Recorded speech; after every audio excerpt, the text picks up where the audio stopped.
The live TV, सच सबसे आगे। नमस्कार, द लाइव टीवी आप देख रहे हैं। आपके साथ मैं हूं आदित्य कुमार।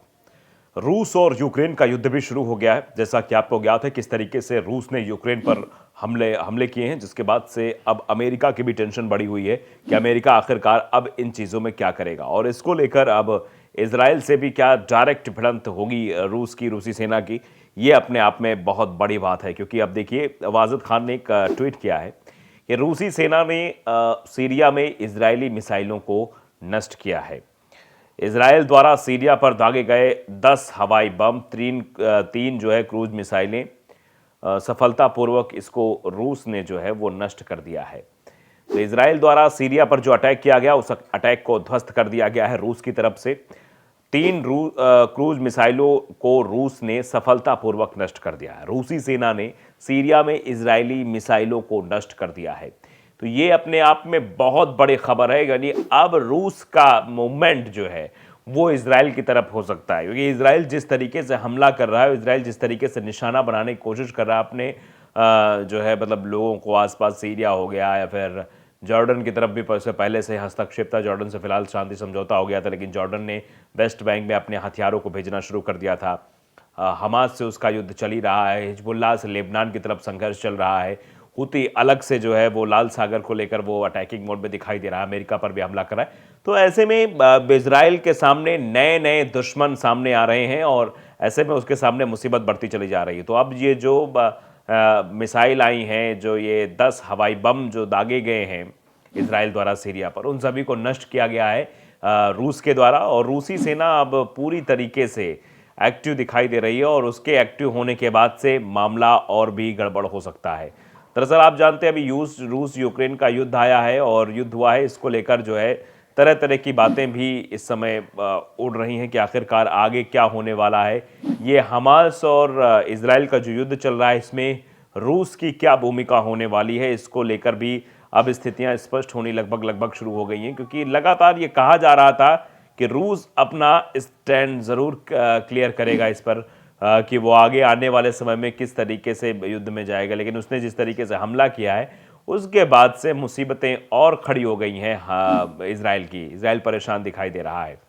अब देखिए किस तरीके से अभी खबर आई है कि इजराइल ने हमास के साथ युद्ध के बीच विदेश मंत्री ही बदल दिया है। विदेश मंत्री क्यों बदला है? आप जानते हैं कि इनके विदेश मंत्री इनकी प्रेस कॉन्फ्रेंस में शामिल होने से इनकार कर रहे थे, इसीलिए इजराइल ने ये मंत्री को बदल दिया, विदेश मंत्री को बदल दिया है। अब एली कोहन की जगह यिसराएल काट्ज पर भरोसा जताया है।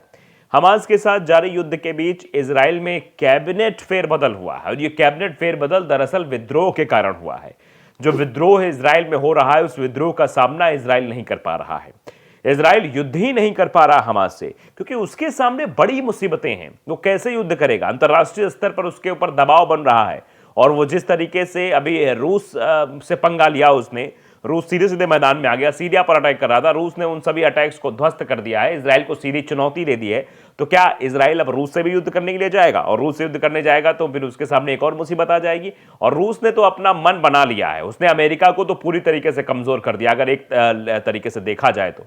क्योंकि अमेरिका यूक्रेन की भी मदद कर रहा है, अमेरिका इजराइल की मदद कर रहा है, दोनों छोर पर वो मदद कर रहा है, सैन्य मदद कर रहा है और जो भी उसे जरूरत पड़ रही है वो पहुंचा रहा है। तो ऐसे में अभी तो उसका पूरा फोकस इजराइल पे था, अमेरिका का पूरा फोकस इजराइल पे था। लेकिन जैसे ही रूस ने हमला किया यूक्रेन पर, उसका फोकस यूक्रेन की तरफ भी बढ़ गया है। ऐसे में इधर कमजोर पड़ गया है इजराइल। तो आप जानते हैं कि अमेरिका को तो इधर उधर नचाने का काम रूस कर रहा है और जो होता हुआ दिखाई भी दे रहा है। तो अब जो है ये तब्दीली जो हुई है, एक सरकारी बयान में कहा गया कि एली कोहन सुरक्षा कैबिनेट के सदस्य के रूप में काम करना जारी रखेंगे, जबकि यिसराएल काट्ज विदेश मंत्रालय की जिम्मेदारी संभालेंगे। दरअसल ये बड़ा बदलाव क्यों हुआ, हमने आपको खबर पहले ही बता दी थी कि अब विद्रोह होना शुरू हो गया है। इनकी सरकार में लोग भी इनका विद्रोह कर रहे हैं, इनके साथ प्रेस कॉन्फ्रेंस में बैठना नहीं चाहते। शायद इसी वजह से यह कदम उठाया गया है। गाजा के साथ युद्ध के बीच इजरायली कैबिनेट में यह तब्दीली हुई है। हमास के साथ जारी युद्ध के बीच इजराइल की कैबिनेट में फेरबदल हुआ है। इजराइल सरकार ने एली कोहेन की जगह पर एक नए विदेश मंत्री की नियुक्ति की है। बता दें कि यह नियुक्ति इजरायली संसदीय अनुमोदन के अधीन है। एक सरकारी बयान में यह बात सामने आई है कि एली कोहन सुरक्षा कैबिनेट के सदस्य के रूप में काम करना जारी रखेंगे, जबकि ये इसराइल कार्ड्स विदेश मंत्रालय की जिम्मेदारी संभालेंगे।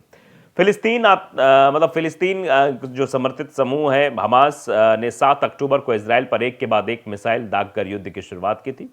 इसराइल और हमास के बीच युद्ध को 85 दिन पूरे हो चुके हैं और ये कब तक थमेंगे इसकी अभी तक कोई भी जानकारी सामने नहीं आई है। इसराइल और हमास के बीच युद्ध चल रहा है। हमास के हमले में 1200 लोगों की मौत हुई गई थी और 240 लोगों को बंधक बना लिया गया था। इसी घटनाक्रम के बीच नए विदेश मंत्री की अब नियुक्ति की गई है।